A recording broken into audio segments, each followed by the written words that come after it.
Bank frauds ఎక్కువగా బ్యాంకుల్లో ఉండే ఇనాపరేటివ్ ఖాతాల్లో జరుగుతూ ఉంటాయి. ఇనాపరేటివ్ ఖాతాలంటే చాలా కాలంగా ఏ విధమైనటువంటి ఆపరేషన్స్ లేని ఖాతాలు. ఆ ఖాతాలలో కనుక చాలా పెద్ద మొత్తంలో అమౌంట్ ఉంటే ఇదిగో ఇలాంటి వారి కళ్ళు కొట్టి ఏదో ఒక విధంగా ఆ డబ్బుని డ్రా చేసేస్తారు.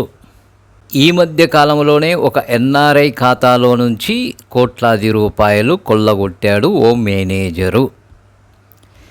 అదేవిధంగా గవర్నమెంట్ ఫండ్స్ కూడా ఖాతాల లోపల ఉంటాయి. షెడ్యూల్ కమర్షియల్ బ్యాంక్స్లో గవర్నమెంట్ ఫండ్స్ ఉంటాయి.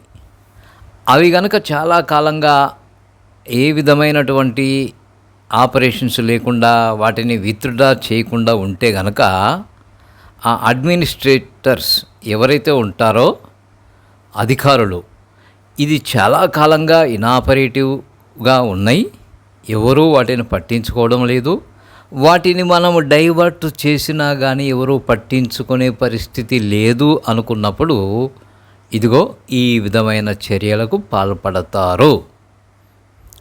ఇక్కడ ఖచ్చితంగా అధికారులు బ్యాంక్ స్టాఫ్ కలిసే ఈ విధమైనటువంటి డైవర్షన్ ఆఫ్ ఫండ్స్కి పాల్పడతారు.